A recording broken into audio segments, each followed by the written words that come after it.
Dalami kecelakaan bus sumber selamat, Polres Ngawi cek kelayakan bus.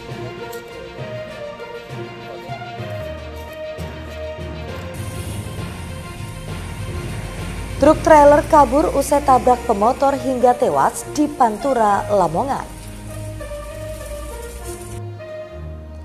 Assalamualaikum warahmatullahi wabarakatuh, pemirsa JTV Bojonegoro, apa kabar?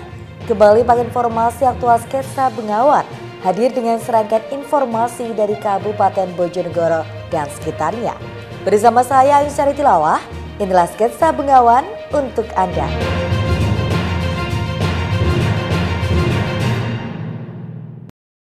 Pemirsa, kami awali informasi yang pertama.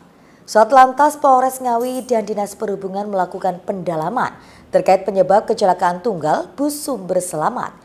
Petugas melakukan pengecekan terhadap kondisi kelayakan bus.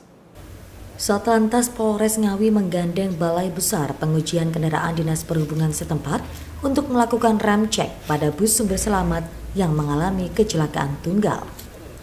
Hal ini dilakukan untuk mengetahui penyebab kecelakaan tunggal yang terjadi pada bus Nopol W7565UP di jalur Ngawi Solo pada Kamis malam. Kasat Lantas Polres Ngawi, AKP M. Sapari menjelaskan, pemeriksaan dilakukan secara menyeluruh untuk melihat kelayakan bus, mulai dari ban, rem, kemudi, dan lainnya. Hasilnya kondisi bus dinyatakan baik. Menurutnya, hingga saat ini polisi juga masih melakukan pemeriksaan terhadap sopir bus yakni Nur Hadi, 40 tahun, termasuk ada tidaknya dugaan human error atau kelalaian sopir hingga mengakibatkan kecelakaan tunggal tersebut. Termasuk pengakuan sang sopir jika terdapat kendaraan truk yang ngeblong sebelum kejadian. Dari hasil penyelidikan Satlantas Polres Ngawi, kami bekerja sama dengan dari Dinas Balai Pengujian di Sub Kabupaten Ngawi. Sampai dengan saat ini, sementara fungsi kendaraan bus Sugeng Rayu ini semuanya berjalan atau berfungsi dengan normal. Hasil pengecekan dari teman-teman Balai Pengujian. Ada indikasi human error terhadap pengemudi sendiri kan? Untuk sementara kita masih mendalami ke arah sana, ya, karena saat ini driver maupun kru bus masih diperiksa di Polres Ngawi. Diketahui bus sumber selamat jurusan Surabaya Purwokerto mengalami kecelakaan tunggal hingga terguling di jalur Ngawi Solo. Akibatnya sejumlah penumpang luka-luka. Kuat dugaan penyebab kecelakaan tersebut karena human error. Ito Wahyu, JTV Ngawi. Sementara itu pemirsa, sejak 3 pekan terakhir, kalangan peternak ayam petelur di Kabupaten Blitar bisa bernafas lega. Pasalnya harga pakan ayam berangsur-angsur turun. Kalangan peternak ayam petelur di Kabupaten Blitar saat ini mulai bisa sedikit bernafas lega. Pasalnya harga pakan ayam berangsur-angsur turun. Harga pakan ayam yang sebelumnya tembus Rp7.000 per kilogram, kini berangsur turun menjadi Rp5.000 per kilogram. Sedangkan harga jual telur merangkak naik. Sebelumnya di kisaran Rp23.000 per kilogram, kini naik menjadi Rp26.000 per kilogramnya. Meski peternak sudah mendapat untung, namun mereka mengklaim keuntungan tersebut belum bisa sepenuhnya menutup kerugian yang dialami sebelumnya. Salah satu peternak ayam petelur di Desa Ponggok, Kecamatan Ponggok, Kabupaten Blitar, Imam Ghazali menuturkan, saat ini harga telur mulai bagus di pasaran. Jika dikalkulasi dengan break-even point atau BIP, masih ada untung di kisaran Rp3.000 hingga Rp4.000 per kilogram. Hanya saja saat ini cuaca kurang baik, menyebabkan kondisi kesehatan ayam sering terganggu dan produksi telur menurun. Alhamdulillah peternak sudah mulai bernapas agak lega karena pakan sudah mulai turun, normal, telur juga lumayan masuk di harga pasar normal. Tapi 3 bulan yang lalu Pak, kami sudah sangat berat sekali karena pakan naiknya hampir 150%. Jadi biasanya hanya sekitar 6.000, kemarin jatuhnya sampai 8.000 lebih. Itu sangat berat untuk kami. Artinya setiap hari merugi kemarin Pak? Merugi Pak, kami harus pinjam bank untuk bertahan. Dan semoga ini harga yang sekarang ini cukup stabil, bisa nutup utang-utang kami di bank kemarin. Hari ini berapa Pak harga telur? Hari ini 26.000 Pak. Imam Ghazali menambahkan saat ini yang terpenting berupaya menjaga kesehatan ayam agar produksi telur stabil, serta berharap kepada pemerintah mengupayakan ketersediaan pakan, terutama jagung yang harganya tidak menentu. Muhammad Asrofi, JTV, Blitar. Sementara itu pemirsa, kebakaran gudang arsip milik Bank BTPN Kabupaten Bojonegoro terjadi pada Kamis siang. Api dengan cepat melahap seluruh bangunan gudang beserta isi di dalamnya. Belum diketahui secara pasti penyebab dari kebakaran tersebut, namun kerugian ditaksir mencapai puluhan juta rupiah.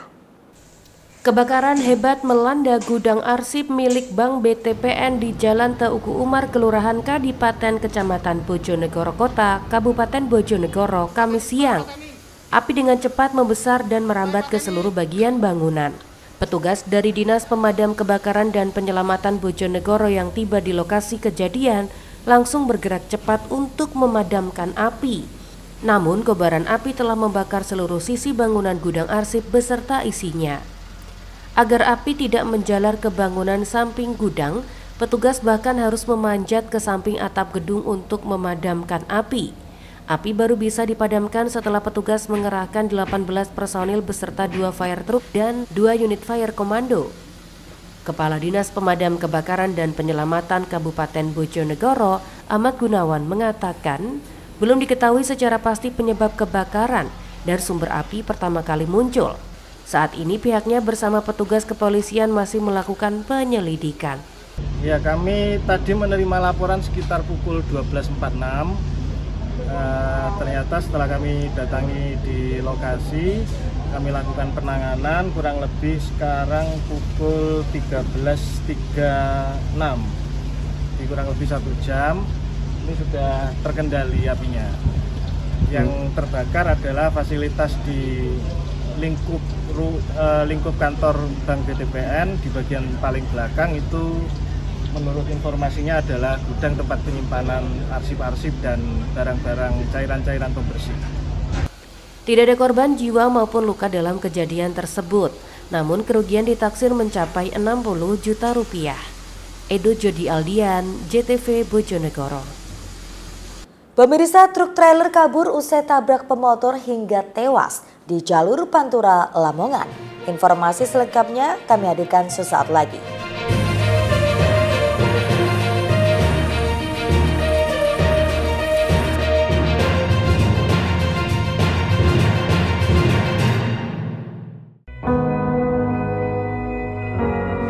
Wes lah Mas, awak dhewe iki ora mungkin iso ngrubah keadaan. Wis to, Dik, iso. Tapi Mas, Ojo tapi-tapi nih, Dik. tangan kita dulu apa Mas? Mas ampun kok bodek. Anu, Dik, aku lomeng bersih-bersih kandang lah, kira icik to, Dik. Kayak pengok. Wis to, Dik.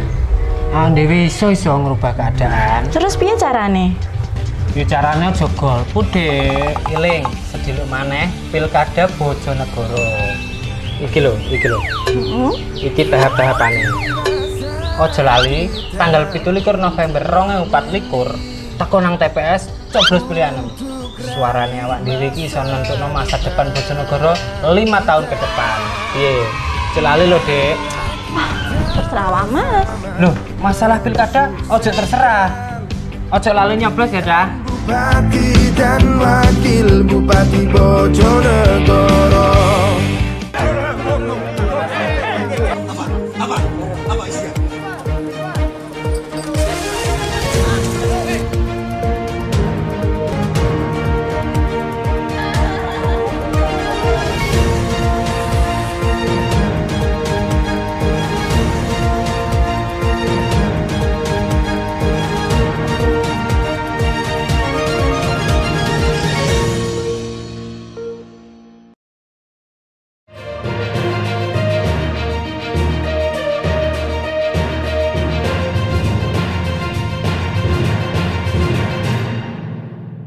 Terima kasih pemirsa, Anda masih bersama kami. Sebuah truk trailer kabur usai menabrak seorang pengendara motor hingga tewas di jalur Poros Pantura, Kabupaten Lamongan. Beruntung petugas kepolisian segera melakukan pengejaran dan berhasil mengamankan truk beserta sopirnya. Seorang pemotor tergeletak di jalur Poros Pantura Lamongan Babat, tepatnya di Jalan Jaksa Agung Suprapto, Kelurahan Temenggungan, Kecamatan Lamongan Kota, Kabupaten Lamongan, Kamis sore. Korban yang mengendarai motor plat merah ini meninggal dunia setelah ditabrak sebuah truk trailer. Kecelakaan bermula saat korban yang belum diketahui identitasnya mengendarai motor plat merah dengan nomor polisi S2144KP dari arah timur ke barat. Dari arah yang sama melaju truk trailer yang tanpa muatan yang dikemudikan oleh Anto Romana, warga desa Pucuk, Kecamatan Pucuk, Kabupaten Lamongan. Diduga, sopir truk trailer tersebut melaju terlalu menepi dan tidak mengetahui jika di sebelah kirinya melaju sepeda motor yang dikendarai korban. Akibatnya, korban tertabrak dan meninggal dunia di lokasi kejadian. Usai menabrak korban, truk trailer langsung melarikan diri. Petugas kepolisian yang mendapati laporan langsung melakukan pengejaran dan berhasil menangkap sopir beserta kendaraannya di Desa Surabayan, Kecamatan Sukodadi, Lamongan. Dan awalnya tadi itu gimana sih, Dan? Kronologisnya yang kecelakaan tabrak lari itu? Kronologi masih kita lidik. Karena dari sisi ini juga untuk kejadian begitu cepat, makanya kita masih mendalami dari CCTV tersebut. Tapi trailernya ini sempat lari, Dan ya? Sempat lari sempat lari, jadi kita dari CCTV kemudian kebetulan agak terhambat kemacetan jadi bisa kita kejar. Sementara itu korban langsung dievakuasi ke Rumah Sakit Muhammadiyah Lamongan untuk keperluan identifikasi. Sementara sopir truk beserta kendaraannya diamankan petugas kepolisian. Zulkifli Zakaria, JTV Lamongan. Sementara itu pemirsa, sebuah mobil rombongan pengajian terserempet kereta api di perlintasan tanpa palang pintu di Kabupaten Lamongan. Beruntung, mobil hanya terserempet pada bagian depan sehingga tidak menimbulkan korban jiwa maupun luka. Mobil rombongan jamaah pengajian asal Desa Madulegi, Kecamatan Sukodadi, Kabupaten Lamongan terserempet kereta api di perlintasan tanpa palang pintu Desa Surabayan, Kecamatan Sukodadi, Lamongan, Kamis sore. Kecelakaan bermula saat mobil Avanza yang dikemudikan oleh Hoiri 67 tahun melaju dari arah barat hendak belok ke selatan. Saat mobil hendak melaju ke perlintasan kereta api tanpa palang pintu, melaju sebuah kereta api dari arah timur ke barat. Beruntung warga yang ada di sekitar lokasi langsung berteriak, sehingga sopir mobil Avanza melakukan pengereman. Namun bodi depan mobil terserempet kereta yang melaju kencang sehingga mengalami kerusakan. Bapak tadi dari mana sih, Pak? Dari rumah. Enggak, maksudnya dari arah mana? Dari arah barat, timur? Dari arah utara. Dari timur ke? Dari barat. Dari barat. Mau dari ke selatan. Ya. Lah, Bapak nggak ngerti, Pak, di perlintasan itu ada yang jaga apa enggak? Nggak ada. Terbuka ini pintu palang terbuka. Terbuka, Pak? Iya. Jadi Bapak nggak ngerti kalau ada kereta gitu, Pak? Nggak ngerti, Pak, ketutupan ini, Pak. Saya baru ada kereta. Kereta itu dari arah mana, Pak? Dari timur. Nah, terus tujuan Bapak sendiri mau ke? Ngaji. Tidak ada korban jiwa maupun luka dalam kecelakaan ini. 9 orang yang ada dalam mobil Avanza tersebut selanjutnya melanjutkan perjalanan untuk mengikuti pengajian rutinan di Desa Telogorejo, Kecamatan Sukodadi, Lamongan. Zulkifli Zakaria, JTV Lamongan. Pemirsa, Satreskrim Polres Ngawi mengamankan 3 tersangka kasus illegal logging atau pencurian kayu di hutan perhutani setempat. Sejumlah barang bukti diamankan, namun 5 pelaku lain berhasil melarikan diri dan kini masih dalam pengejaran.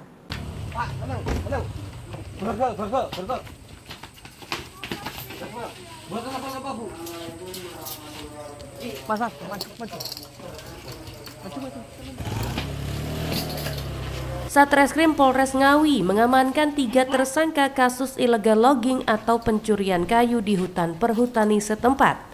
Ketiga tersangka ini diamankan di rumah mereka masing-masing. Ketiga tersangka masing-masing bernama Lanianto 39 tahun, Ahmad Senen 46 tahun, dan Ngatio 43 tahun, warga Kabupaten Ngawi. Penangkapan ketiga tersangka ini berdasarkan laporan dari pihak perhutani yang mengadu jika ada pencurian kayu hutan di wilayah RPH Ngantepan, BKPH Getas Petak 82B masuk desa Kecamatan Pitu Ngawi. Setelah dilakukan penyelidikan, petugas mengamankan ketiga tersangka di rumah masing-masing di Desa Selopuro, Kecamatan Pitu Ngawi. Bahkan salah satu tersangka yakni seorang pedagang bakso diamankan petugas saat berdagang. Namun terdapat 5 tersangka lain yang melarikan diri dan saat ini masih dilakukan pengejaran. Dari kasus ini polisi mengamankan sedikitnya 22 batang kayu jati gelondongan berbagai ukuran serta 2 unit gergaji mesin. Barang bukti tersebut saat ini dititipkan di pos Polhut setempat.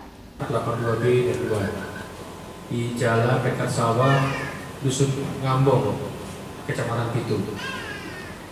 Dari penangkapan tim patroli Jagawana atau patroli hutan yang saat itu sedang melaksanakan mobile, kemudian meminta bantuan kepada Satreskrim Polres Ngawi untuk melakukan penyisiran, karena pada saat ditemukan di lokasi terdapat 1 buah senso dan 2 batang kayu jati, sehingga setelah dilakukan penelusuran dari kelompok pelaku ditemukan 22 batang kayu jati berbagai macam ukuran. Kemudian setelah ditindaklanjuti diamankan 3 orang, 3 orang pelaku, untuk 5 masih DPO, yaitu atas nama LI, AS, dan NG. Yang bersangkutan sesuai dengan pemeriksaan yang dilakukan memang sudah beberapa kali melakukan dengan modus operandi menebang kayu jati menggunakan 4 buah gergaji manual dan 1 buah senso. Kemudian setelah roboh dipotong-potong menjadi berbagai ukuran. Adapun untuk penerapan pasal yang diterapkan kepada para pelaku yaitu adalah pasal 82 ayat 1 huruf C dan pasal 83 ayat 1 huruf B, junto pasal 12 huruf E Undang-Undang Nomor 18 Tahun 2013 tentang pencegahan dan pemberantasan perusahaan hutan. Untuk ancaman hukuman pidana penjara paling lama 5 tahun dan pidana denda paling sedikit 500 juta rupiah. Untuk mempertanggungjawabkan perbuatannya, ketiga tersangka terancam dijerat dengan Undang-Undang Pencegahan dan Pemberantasan Perusakan Hutan dengan ancaman hukuman maksimal 5 tahun penjara. Ito Wahyu, JTV Ngawi. Persiapkan masa pensiun, Pelda TNI di Tuban buka usaha arang batok kelapa. Informasinya hadir sesaat lagi.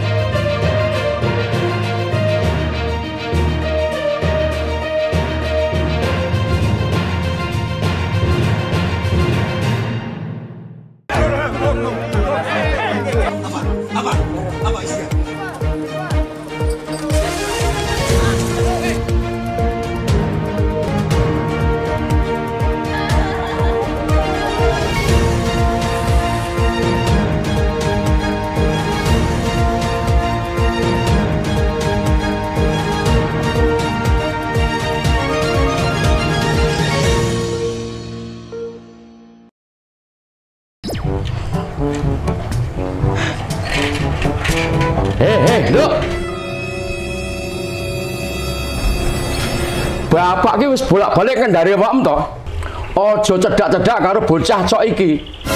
Dek iki ora padha karo awake dhewe, Nduk. Tapi Bapak, Opi wis kadung cinta kali Mas Arga. Cinta kok karo bocah sing gak jelas prejengane koyo ngene iki. Mas yo prejengane gak jelas kok ngene iki, tapi cah iki gemati lho Bapak kalih kula. Tanganem. Aja demak-demek nayang ku anakku. Repot nek musuh wong ora tau nom. Kenapa kowe gak iki? Tak kon milih jago calon jagoanku kowe gak gelem. Ona anu. Bapak, jenenge pilihan niku kan hak pribadi, mboten saged dipaksa. Leres niku, Pak. Apa rupane sing leres. Bapak, ikan wis meh pilkada Bojonegoro. Sapa ngerti pilihane Bapak kalih Mas Saska mungkin padha. Oh iya ya, Nduk. Iki wis meh pilkada Bojonegoro. Njur sok kapan kuwi? Tanggal 17 November 2024, Bapak. Iki lho daftarane. Iki lho. Ojo lali tanggal 17 November 2024 teko ning TPS coblos pilihan 6 karena pilihan 6 menentukan masa depan Bojonegoro 5 tahun ke depan. Sik, aku tahu krungu iki. Iki lah omonganku to. Ojo lali budal nyoblos ya, Cah. Ayo memilih untuk Bojonegoro.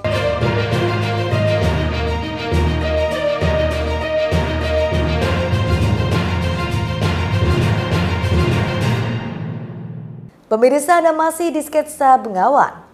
Untuk mempersiapkan masa pensiun dan mencari penghasilan tambahan, seorang Pelda TNI di Kabupaten Tuban nyambi usaha produksi arang batok kelapa. Dibantu sang istri dan 4 pekerja, pria ini mampu meraup cuan di sela-sela aktivitasnya sebagai seorang babinsa. Di sela-sela kesibukannya melayani dan mengayomi masyarakat, Pelda Sunardi, Babinsa Desa Mentoso, Koramil Jenu, Kabupaten Tuban, masih menyempatkan waktu untuk berwirausaha, memproduksi arang dari batok kelapa. Hampir setiap hari, baik sebelum maupun sepulang bekerja, pria 53 tahun itu selalu datang mengecek produksi arangnya. Dibantu sang istri Ismawati, Pelda Sunardi secara otodidak membuat arang dari batok kelapa. Setelah berkali-kali gagal, akhirnya dirinya berhasil membuat arang batok kelapa yang bagus. Hasil pembakaran batok arang ini sudah ditekuninya selama 4 tahun terakhir. Kini dirinya tidak sendiri mengurus produksi arang batok. Anggota TNI ini memberdayakan 4 orang warga sekitar. Selain sebagai pendapatan tambahan yang halal, usaha ini dilakoninya untuk mempersiapkan masa pensiun. Dalam sekali produksi dirinya mampu menghasilkan 4 hingga 5 kuintal arang. Biasanya produksi ini dilakukan selama 2 hari. Arang batok kelapa ini biasanya dijual ke beberapa pasar tradisional di wilayah Tuban, Lamongan, dan Gresik. Setiap 1 kilo arang batok kelapa dijual seharga Rp10.000. Produksi arang batok, Mas. Usaha ini sudah sejak kapan, Pak? Sudah mulai 4 tahun yang lalu. Pak, yang melatar belakangi Bapak usaha ini apa, Pak?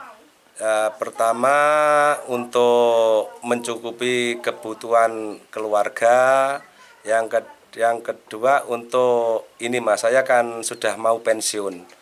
Bulan 12 besok saya pensiun, jadi saya untuk persiapan saya pensiun kegiatan ini, mempersiapkan diri untuk persiapan pensiun biar ada kegiatan tidak jenuh di rumah gitu, Mas. Pak, ini dilakukan di sela-sela kesibukan atau gimana? Ya di sela-sela tugas saya, Mas. Di sela-sela pada waktu saya ada waktu longgar, libur, ya saya ke sini lihat. Tapi kalau saya waktu itu dinas, ya kan ada pekerja di sini. Jadi saya tinggal mengendalikan gitu aja, Mas. Ngasih tahu sama yang bekerja. Jadi alhamdulillah selama ini saya juga tetap bisa dinas jalan, usaha jalan juga jalan gitu, Mas. Pak, ini sekali bakar dapat berapa kintal, Pak? Sekali bakar dapat 4,5 kintal sampai 5 kintal. Menjelang Hari Raya Idul Adha, pesanan arang meningkat. Banyaknya umat muslim yang ingin membakar daging kurban menjadi berkah tersendiri bagi dirinya dan keluarga. Ziki Muhammad, Husni Mubarak, JTV, Tuban. Sementara itu pemirsa, jelang Idul Adha menjadi berkah bagi produsen arang kayu rimba kampung di Kabupaten Tuban. Permintaan bahan bakar tradisional ini meningkat drastis hingga sebesar 80% dibanding hari biasa. Arang kayu banyak diburu untuk bakar sate daging kurban karena harganya yang murah meriah. Menjelang Idul Adha, produsen arang kayu rimba kampung di Kelurahan Gedung Ombo, Kecamatan Semanding, Kabupaten Tuban terus menggenjot produksinya. Ini dilakukan untuk memenuhi lonjakan permintaan arang yang terus datang sejak sepekan terakhir. Jika biasanya permintaan arang kayu rimba kampung hanya 6 ton per bulan, maka jelang Idul Adha ini permintaan melonjak drastis hingga mencapai 9 ton per bulan atau 70% dibanding hari biasa. Meski demikian, harga arang dipatok tetap yaitu Rp3.500 per kilogram. Produsen arang kayu rimba kampung Purna Irawan mengatakan, pemesan arang di tempat produksinya didominasi pedagang pasar tradisional untuk dijual kembali secara eceran. Para pedagang sengaja menumpuk stok agar dapat melayani seluruh pembeli yang dipastikan meningkat setiap mendekati Idul Adha. Selain arang kayu rimba, produsen juga memproduksi arang berbahan kayu asem. Namun penjualan arang kayu asem diekspor ke luar negeri dengan harga lebih mahal Rp4.500 per kilogram. Untuk sekarang ini kayu asem dan kayu rimba kampung saja, Pak. Ini produksinya berapa, Pak, per hari, Pak? Rata-rata ya 8 kintal sampai 1 ton. Ya. Itu pakai berapa tungku, Pak? 10 tungku, Pak. 10 tungku bergantian gitu. Iya. Pak, ini jualnya kemana saja, Pak? Untuk yang kayu rimba lokal kita jual di pasar lokal, yang untuk khusus asem kita ada market untuk ekspor, Pak. Untuk harga, Pak? Untuk harga yang rimba biasa kita jual 3.500, untuk yang asem kita jual 4.500. Pak, jelang Idul Adha ini permintaan gimana, Pak? Ya ada kenaikan hampir 60-70%. Tingginya permintaan bahan bakar tradisional ini dipicu kebiasaan masyarakat memasak daging kurban saat momen Idul Adha. Arang kayu rimba kampung banyak diburu karena harganya cukup terjangkau. Selain itu, arang kayu rimba juga dimanfaatkan para pengusaha catering untuk membakar sate, ayam hingga ikan laut. Mas, ini tadi beli arang berapa kilo, Mas? 40 kilo, Pak. Ini untuk apa, Mas, kok beli arang banyak? Untuk ini buka usaha catering, Pak. Biasanya untuk bakar apa itu? Untuk bakar ikan gitu, ayam. Berarti sering langganan di sini, Mas? Iya, sering, Pak. Sudah sering beli di sini. Sehari biasanya berapa kilo habisnya, Pak? Habisnya biasanya sekitar 10-an gitu, Pak. Tergantung rame apa enggaknya pesanan gitu.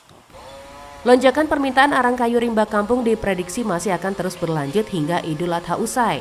Untuk memenuhi pesanan, produsen arang menambah tenaga dan mengoperasikan seluruh tungku yang dimiliki sebanyak 10 unit. Ziki Muhammad, Husni Mubarok, JTV Tuban. Pemirsa, beralih ke berita olahraga.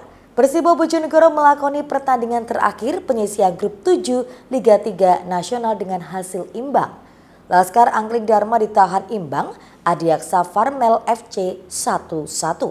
Meski demikian, Persibo maupun Adiaksa Farmel FC tetap lolos ke babak 16 besar Liga 3 Nasional. Persibo Bojonegoro melakoni pertandingan terakhir penyisian grup 7 Liga 3 Nasional melawan Adiaksa Farmel FC di Stadion Legend Haji Sudirman, Bojonegoro, Kamis sore. Laskar Angling Dharma harus puas bermain imbang 1-1 dengan tim tamu. Babak pertama dimulai, Persibo Bojonegoro mencoba bermain sabar dengan membangun serangan dari lini belakang. Begitu pula Adiaksa Farmel FC yang bermain aman agar tidak kecolongan gol di menit awal babak pertama. Anak asuh Iputu Gede yang mendominasi penguasaan bola terus mengotak-atik permainan sambil mencari celah pertahanan lawan untuk mencetak gol. Bahkan tensi permainan kedua tim hingga menjelang akhir babak pertama usai juga terkesan berjalan lambat. Persibo sempat mendapatkan peluang emas di akhir babak pertama. Namun, sepakan bola dari kaki Taufik Hidayat masih menyamping di sisi kiri gawang Adiaksa Farmel FC.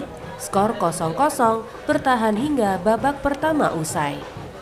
Memasuki babak kedua, Persibo mulai tampil agresif dan terus menggebrak pertahanan tim tamu. Hasilnya, pada menit ke-48 Persibo memecah keberuntungan melalui gol yang dicetak oleh striker Diego Banowo yang menerima umpan silang dari Ananda. Unggul 1-0 justru membuat tensi permainan Persibo menurun. Hal tersebut dimanfaatkan Adiaksa Farmel FC untuk menyamakan kedudukan.